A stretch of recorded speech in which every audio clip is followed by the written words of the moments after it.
Donc on reprend, on est sur la machine. Techniquement, hein, que ça soit bien clair, tout ce qui est dans TMP, je ferai le nettoyage. D'accord. Donc là, il n'y a rien. OK. Par contre, on a vu que dans VAR, maintenant qu'on est sur la vraie machine, alors pardon, il va falloir que je restabilise. Donc ça, faut le faire à chaque fois, hein, vous avez compris. Sinon, vous allez avoir des problèmes de shell.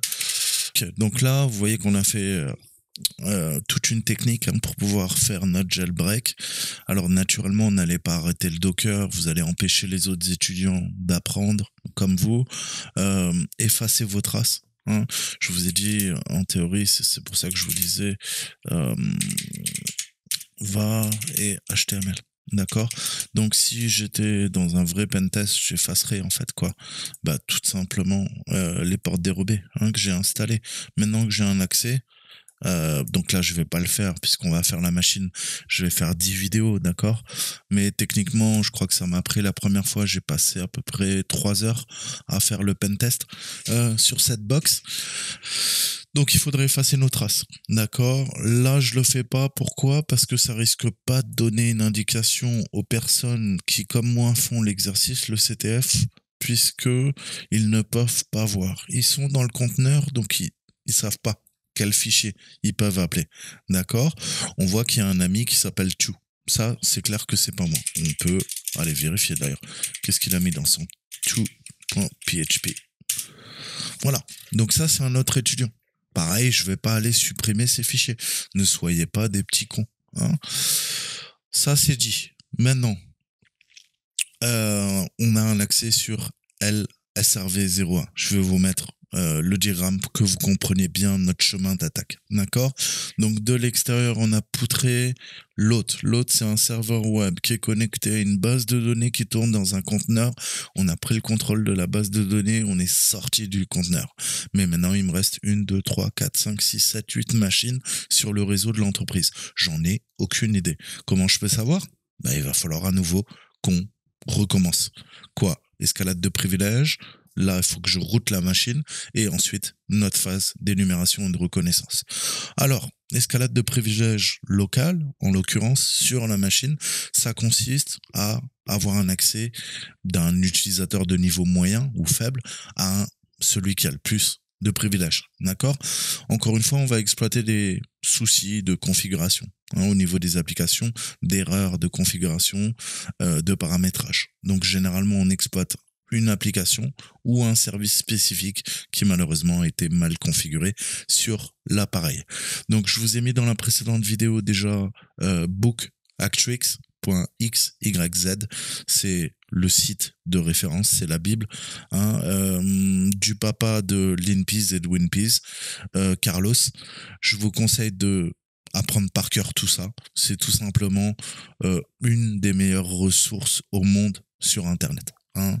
Donc je vous mettrai ça, je vous mettrai également le payload the things, payload all the things, donc pour militariser, hein, les charges utiles sur toutes les choses, tous les langages de programmation, tu peux les militariser pour avoir des exploits, pour avoir du remote code execution. Faut aller voir.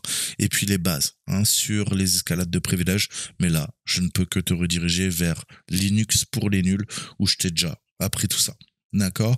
Donc je vais pas revenir, je vais pas développer, je te laisserai aller creuser une technique d'escalade spécifique. D'accord. Pour notre situation, à nous. Encore une fois, tu adaptes les techniques de Privesc, d'escalade de privilèges, en fonction des besoins, en fonction de la surface d'attaque.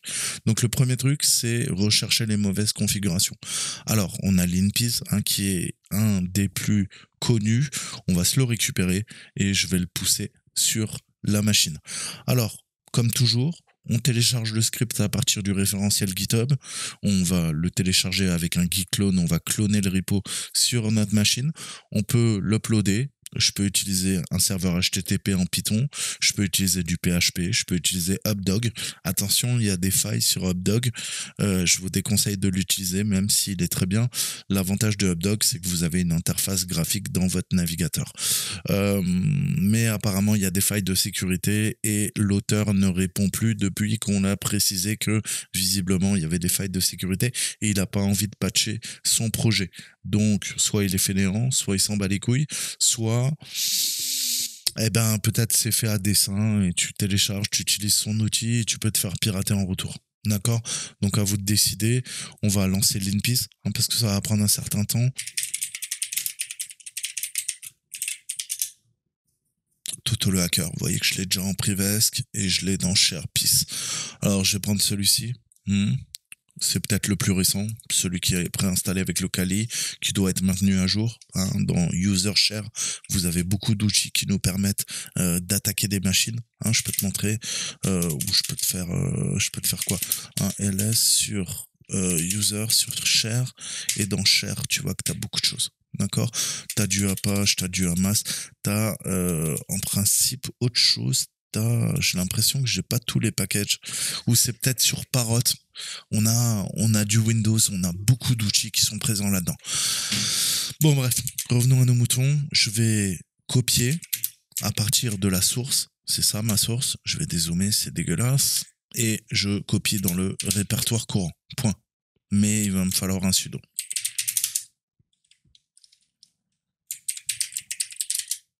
Voilà. Donc maintenant on a l'InPeace là. Parfait. Je vais retourner sur mes autres terminaux parce que c'est un petit peu le dawa. Donc là on a le 44444. Est-ce que j'en ai encore vraiment besoin du 4444? Non. Je peux l'arrêter là. Parfait. On va revenir dans mon home. Je crois que je suis en train de partager aussi quelque part. Voilà, c'est ça que je cherchais. Donc on va exit. Ok, là on va clean. Donc on a l'InPeace là, sudo Python. Voilà. On va venir le récupérer tranquillement. Je vais aller dans TMP puisque j'ai tous les droits en écriture. C'est le répertoire par défaut, un peu comme sous Windows. Généralement, c'est là que vous allez uploader les droppers, les stagers et tout ça, puisque on a les droits en écriture. Donc, ça sera un endroit de choix pour utiliser les scripts, puisque tu as vu que dans le dev SHM, il faut être root. Pour l'instant, je suis pas root, donc je ne peux pas encore l'utiliser. Donc, curl, parce qu'il n'y a pas wget, on va lui dire enregistre en tant que linsh, je vais l'appeler comme ça, tu te connectes à HTTP sur ma machine, ça c'est mon Kali, 1050, 201.107, port 8080, tu télécharges le fichier linpeace.sh. Denied, why?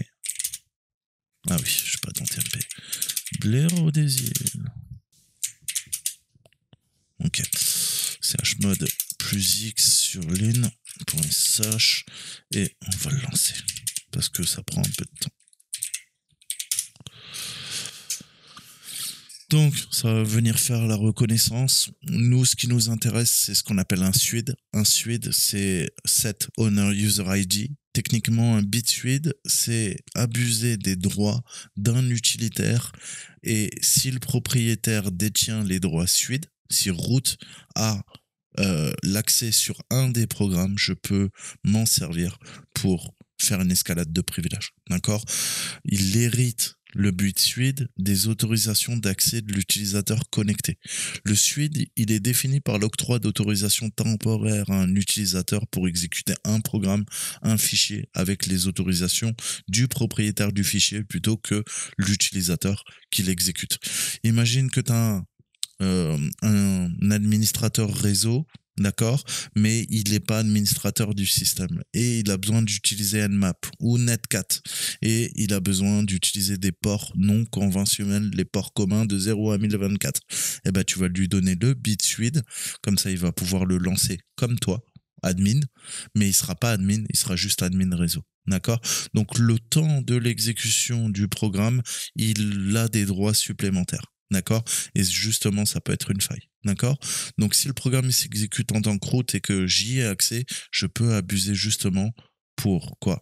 Pour hériter des droits root et du coup, accéder en tant que root et du coup, faire mon escalade de privilèges. Alors, on va rechercher tout ça. Il y a beaucoup de choses. Moi, je vais me focaliser. Je vous ai dit, j'ai déjà fait la machine. On va chercher tout ça. Donc, il va tout nous lister. hein. Ça prend beaucoup de temps de regarder. Vous savez quoi, je la flemme. Je suis un grand fainéant aujourd'hui.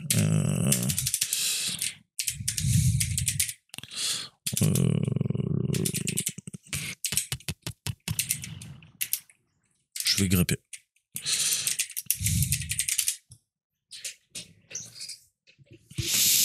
Donc je le laisse tourner, mais je prends que Suède. Le reste, je m'en fous. Donc il continue de tourner. Juste, il va nous afficher les trucs qui nous intéressent ou pas. Voilà. www.data, il la grep. Ça, c'est normal, c'est nous. Voilà. Et là, vous voyez le Suède. Check easy previous. C'est ça qui nous intéresse. Vérifie les escalades de privilèges faciles, les exploits et les droits en écriture. Donc, vous voyez que c'est pas la panacée. On va le faire à la main.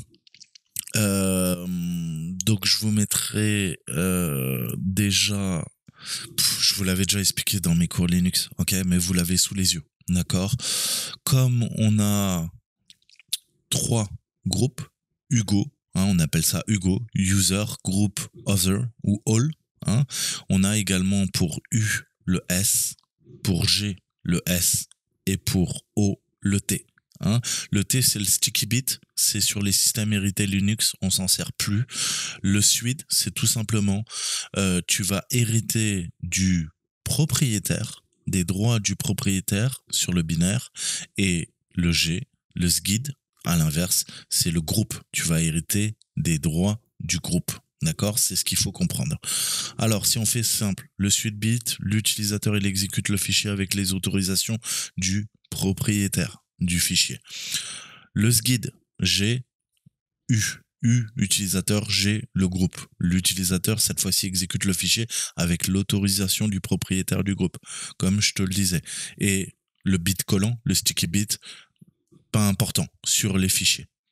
Maintenant, on va parler sur les directories, des annuaires, hein, comme tu veux, des arborescences, tu l'as compris. Le suite bit sur les directories, ça ne fonctionne pas. Par contre, tu peux avoir un fichier qui est créé dans le répertoire qui va obtenir les mêmes droits que le propriétaire du groupe. Ça, c'est possible. Tu peux avoir un SGID bit sur les directories. Et le bit collant, tu l'as bien compris, jamais sur les fichiers, plus du tout utilisé, mais avant, sur les anciens Linux, on pouvait utiliser le sticky bit pour que dans les répertoires, les utilisateurs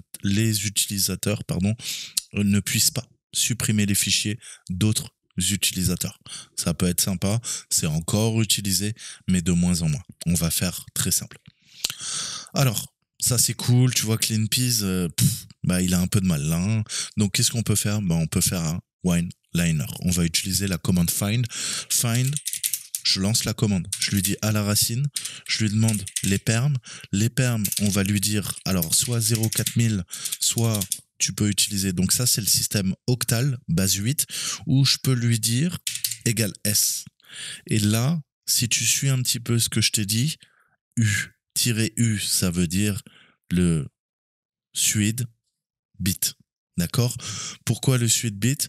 Parce que c'est un S, donc ça pourrait être un SGID bit ou un suite bit, mais je sais que c'est un suite parce que c'est un U. Si c'était -GS, ça serait un SGID. D'accord? Voilà comment on fait le distinguo. Après, vous pouvez tourner en système octal aussi. Ça dépend. Vous faites comme vous voulez. Type, je veux un file, un fichier, et je redirige toutes les erreurs pour pas être pollué. Et là, on va avoir nos GTFO bin. On est en plein dedans. Voilà les GTFO bin. D'accord? Donc là, on a des trucs dans le lib. Si je me focalise là-dessus, voilà, éventuellement, 1, 2, 3, 4, 5, 6, 7, 8, 9, 10, 11, 12, 13. Bref, des binaires qu'on va pouvoir exploiter. Alors, je t'avais présenté, on va l'utiliser maintenant. Ouh, ça commence à être un peu chargé, toute cette vue.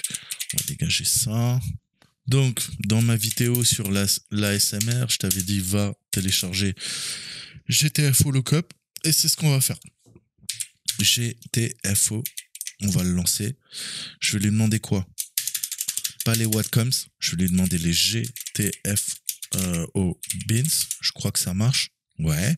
Et il me dit search. et je vais lui dire, bah, search, on va commencer un par un. Je vais commencer par le bas, on va commenter par CHSH. CHSH, je vais y arriver. Not found, copy, with specify attribute. Ok. Mount. Alors, sudo. Est-ce qu'on a le sudo? C'est ça aussi le truc. Est-ce qu'on peut faire un sudo? Donc ça, c'est si vous êtes à l'aise. Après, je vous avouerai, ça dépanne bien. Hein, mais si on doit partir, faire ça proprement, pareil, autant aller sur le site, hein, qui est beaucoup plus clair. Et puis on va faire de façon séquentielle. Donc je vous disais, c'est HSH.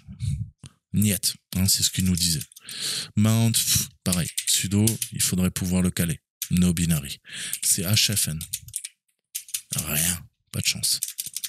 Passe VD. Rien. AT. AT, shell command, on va essayer de l'exploiter. Alors, shell, il nous dit ça peut permettre de s'échapper d'un environnement restreint en spawnant un shell système interactif. Alors, bah, on peut tester. Comment je fais? Bah, je copie et je colle. C'est aussi simple que ça. Ah. ID? Non. LS? Là, on voit que ça l'a planté. On est mort. Donc ça, c'est les erreurs vers dev nul. C'est le trou noir pour pas les afficher. Hein, le black hole. Je retourne sur le site. On va chercher Fuser Mount. C'est mort. New Group. Mort. PK.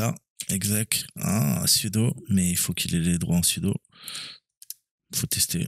Qui t'entraîne à rien. Sudo. PK. Exec. Et on lui dit dans bin, tu me charges SH. Et on n'a pas. Pourquoi? Parce qu'on n'a pas accès au sudo. D'accord? Donc tout ce qui est technique sudo, c'est mort. Il nous faut absolument privex. AT, on peut tester. Donc je vais initialiser une variable. Je vais l'appeler commande. Enfin, je vais initialiser une variable que j'appelle commande et qui va me faire un ID. Ok, ça va être ma preuve de concept. Je vais echo ma variable, dollar du coup commande, je referme et je pipe at now. Ça veut dire maintenant, exécute maintenant si tu veux. At, on peut s'en servir pour ça. Et il nous dit, t'as pas la permission. D'accord? Donc ça peut être un moyen d'escalade.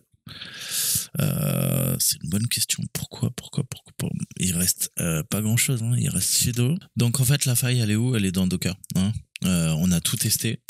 Le dernier truc que j'ai fait c'est Docker. Donc comment on peut voir? Bah GTFO. On va aller voir que tu comprennes bien. Et là c'est sneaky, hein, comme attaque. Il va falloir bien comprendre. Docker. Qu'est-ce qu'il nous dit Docker? Il nous dit écoute, tiens, tu devrais essayer de monter un environnement. Tu lances en fait un autre Docker qui est présent, s'il est présent sur la machine, et tu verras que comme c'est Docker qui est root, eh ben tu vas hériter. Et en fait, dans le MNT, on a quoi classiquement? Dans le MNT, on monte sur quoi? Si je vais sur mon MNT, en fait, j'ai mon partage généralement Windows. D'accord, là je l'ai pas monté. On monte de façon temporaire le MNT. Après on peut utiliser Media, on peut utiliser Truc, mais dans le MNT généralement on va monter voilà des partages avec mount, unmount. D'accord, là tu vois que j'ai rien. Le truc assez fou en fait, c'est que tu peux dire Docker image. D'accord. ls. Ok. Donc tout ça, c'est mort. Par contre, on voit un Ubuntu. Et là, qu'est-ce qu'il nous dit, lui? Si je te le mets un peu en transparent, il te dit, écoute, attends, je vais te le mettre encore plus en transparent. Voilà, il te le dit. Docker, eh ben, on va faire ça. D'accord? Qu'est-ce qu'on va faire? On va faire Docker, run, v, / tu vas monter, donc à partir de la racine de cette machine, pour toi, enfin, dans le Docker, ça sera le MNT. Et c'est là la faille, en fait. RMIT, c'est le classique. Ça permet de lancer une image. Moi, je vais pas lancer Alpine. Je vais lancer Ubuntu. Il est là. D'accord? Je lance Ubuntu. Et qu'est-ce qu'il nous faut? chroot. tu montes le MNT, on va en avoir besoin, et dans la foulée, tu lances SH. Alors, ouais, doc, c'est sûr que ça va pas le faire. Sauf que il faut lui préciser la version. Et nous, la version, c'est la 18.04, si je dis pas de bêtises. D'accord, c'est celle qui est là. 18.04. D'accord, donc il faut que je lui précise. Sinon, ça ne marche pas. Copier. Et là, en principe, ça va le faire. Ok? C'est marrant, ça a changé. Hein? Le prompt, il a changé. Ok. Bon, je suis root. Super. Mais je suis root dans quoi? Je suis root sur la machine, je suis root dans le Docker. Honnêtement, je sais pas trop. Il y a quoi? Ah, il y a Docker et il y a Linux Admin. Ça veut dire que je peux quoi? Voir ce qu'il y a dans Linux Admin? Il n'y a rien. D'accord. Je peux aller dans le MNT? Et dans le MT, il n'y a rien. Ok. Mais je suis quand même root sur la machine. Intéressant. D'accord? Est-ce que je peux aller dans mon root? Ouais. Ok? Escalade de privilèges. Vous voyez la faille? En fait, je vous explique, c'est que il y a deux possibilités. Soit on passe route comme ici, soit on va dans MNT. Et là, dis-toi que, en fait, quand tu aurais fait ls à la racine, tu aurais vu le Docker. L'image, alors c'est dur, hein, si vous n'avez pas les connaissances pour comprendre, mais on aurait eu l'Ubuntu. C'est-à-dire que là, si je sors de là, j'aurais fait LSLA, j'aurais eu l'Ubuntu. Sauf que nos drapeaux, on est dans le Docker. Pour s'échapper du Docker, on aurait dû pas aller dans route, on aurait dû aller dans MNT. Et dans MNT, ça fait comme des poupées russes, on aurait eu à nouveau une structure. Exactement pareil, dans MNT. Sauf que ça, c'est l'Ubuntu. Et ce qui est monté dans MNT, qui ressemble comme deux gouttes d'eau à ça, c'est pas l'Ubuntu, c'est nous qui sommes passés route dans le système de fichiers. D'accord? Donc, en théorie, soit je vais dans route, ou j'aurais fait quoi? J'aurais fait cd mnt route. Et là, je serais tombé dans le vrai route. D'accord? Il y a deux possibilités, tout va dépendre comment est configuré. D'accord? Mais là, ça y est, on est route. Et tu vois que celle-là, elle n'existe pas, donc il n'y a que celui-là. Voilà. Donc on a notre flag et on a snap. D'accord? À partir de là, maintenant qu'on est root, eh ben, ça va être open bar. On va se faire plaisir, on va stabiliser notre shell, on va arrêter de tourner avec ces shells de merde et on va pouvoir continuer la reco. Qu'est-ce que je voudrais faire? Je vais essayer de voler les clés de chiffrement SSH pour me connecter en SSH proprement et on va énumérer les utilisateurs, on va énumérer les groupes et on va voler les mots de passe qui sont hachés, on va les craquer. Qu'est-ce qu'on peut faire? On peut faire 4 ETC sur la classique, passe VD. On a tous nos utilisateurs. Hein. On voit qu'il y a un étrange. À partir de 1000, ça commence. Et là, j'ai Linux admin. Est-ce qu'on pourrait pas abuser de ce petit personne? D'accord? Visiblement, c'est un compte. Tous les autres sont comptes standards. Moi, je suis root tout en haut. Et tout en bas, tu sais, à partir de 1000, tout ça, c'est des comptes de service. Tu le vois avec le no login, bin false. C'est-à-dire qu'ils n'ont pas de shell. C'est ce qu'on appelle des daemons, des services sous Linux. Donc, le seul qu'on pourrait utiliser, hein, c'est le Linux admin. Intéressant. Donc, ça, c'est cool, mais on a mieux. Qu'est-ce qu'il nous faut? Il nous faut le shadow. Hein. Donc, 4 ETC, au lieu de faire passe DD, j'ai shadow. OK. Et j'ai même 4 ETC, j'ai shadow. D'accord? Ça, c'est des groupes. D'accord? Mais nous, les groupes, on s'en fout un peu. On veut, vous l'avez compris, le 4 ETC. Shadow. D'accord? 4 ETC, shadow. Et qu'est-ce que je vais faire? Bah, pareil, on va exfil. Sudo nano shadow. Je l'enregistre. Ok. Ok, on l'a shadow.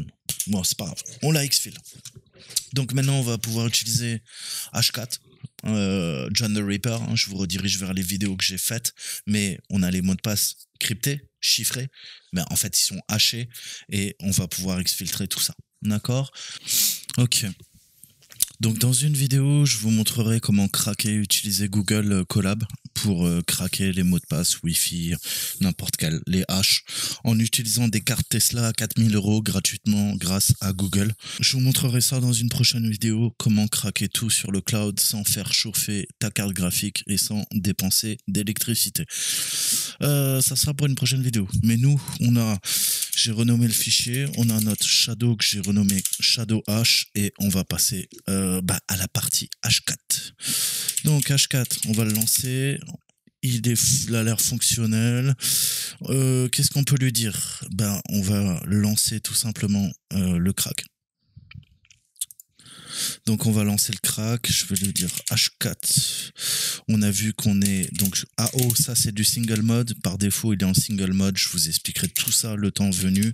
Je vous ai dit qu'on va faire des cours complets sur. Vous allez devenir des pros du crack, moi je vous le dis. Qu'est-ce qu'on veut? C'est l'output. Je vais lui dire Toto est un winner. Puisque on le sait, Toto c'est le meilleur du monde. Qu'est-ce qu'on veut? On veut craquer. Ah ouais, il va me falloir rock you. Il va me falloir rock you. Ok, donc on va craquer ça. Je vais juste faire une petite modification sur Shadow H. Ça le temps manque.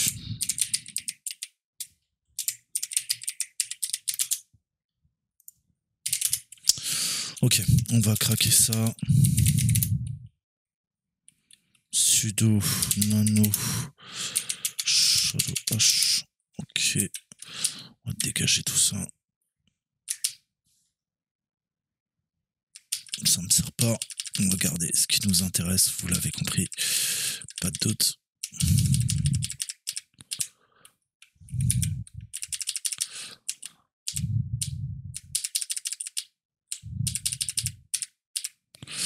Ok, donc là je sauvegarde, je vais passer sur mon Windows, je vais pas craquer en virtualisation, on perd des performances, ça sert à rien, je suis déjà en train de dépenser de l'électricité qui pourrait être donnée aux petits Ukrainiens, donc on va pas abuser. Qu'est-ce que j'ai? Donc j'ai mon RockU et j'ai mon ça. Donc on va repasser sur mon Windows, on va aller télécharger la dernière version d'H4, aussi simple que ça. Tu n'es pas content en JavaScript, tiens, tu veux du JavaScript, tiens. Ok, donc je vais extraire tout sur allez, casse-toi, toi. Oui pour tous. Donc je suis en train de décompresser l'archive sur mon bureau. C'est fait. On est dans la place. On a Toto H. Ça c'est intéressant. Mais moi c'est pas Toto H. Enfin si, on va partager avec ça. Donc là je vais aller dans VM, dans Settings. On va charger le partage. Je vais lui dire d'ajouter un nouveau partage vers ça. D'accord. Next, enable, finish. Ok. À partir de là, je peux copier Shadow H et RockU vers MNT H et là, je devrais avoir H4. Ouais, là-dedans. Parfait. Donc, on a Shadow, on a RockU, et maintenant, on va craquer le bazar.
Voilà.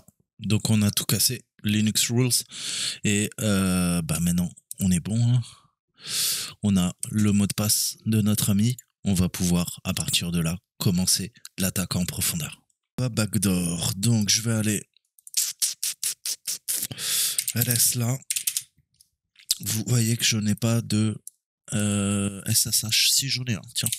J'ai généré une clé de chiffrement SSH. Elle est bonne celle-là. Non-host, ok. Donc il va falloir que je fasse un sudo SSH keygen. Je vais générer des clés de chiffrement crypto.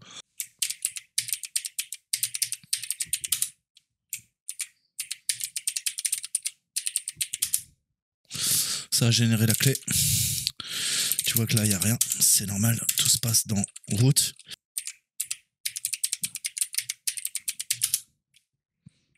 Parfait. Route.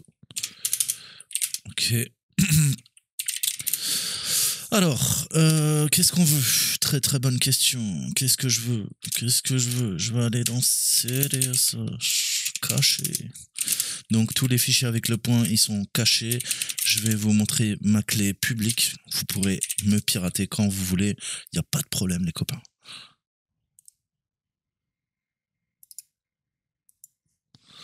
Parfait. Lui, qu'est-ce qu'il a? Tu vois qu'il a authorized key. Intéressant. Du coup, je peux lui faire un echo. Ça.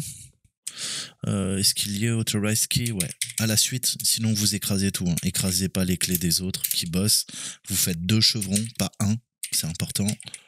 Raised. Keys. Ok. 4 authorized keys. Il y a ma clé qui est dedans. Redops, root. Ok. Donc on est dans la place. Alors, du coup, comment ça marche? Je vais lui dire SSH. On va faire le truc à l'envers. Hein, cette fois-ci, c'est pas quoi. J'utilise sur ma machine ma clé ID RSA. Et je me connecte en tant que root à la machine. Donc, on va prendre la machine. Que je perde pas le pied. C'est la 10 200 110 33. Yes. Pour ID RSA. Voilà. Et on a un accès. Ouh, on est dans la place. On est dans la place. Donc maintenant, ça y est. À partir de cette clé, je pourrais me connecter quand je veux, où je veux. D'accord? J'ai ma persistance sur notre serveur. Prochaine étape, je vous mets le diagramme. On va commencer à attaquer du Windows. D'accord? Notre point d'entrée, notre sésame, ça a été ce serveur Linux. On a attaqué le conteneur, la base de données, créé de la persistance, injecté une porte dérobée. Et grâce à ça, on peut voler la clé de chiffrement. On a craqué tous les mots de passe. Je sais qu'un des utilisateurs, c'est Ubuntu Linux Rules, si jamais j'ai besoin de me reconnecter avec son compte. Maintenant, on va attaquer le contrôleur de domaine, les autres machines qui sont rattachées. Moi, je vous dis à très bientôt. Ciao, ciao.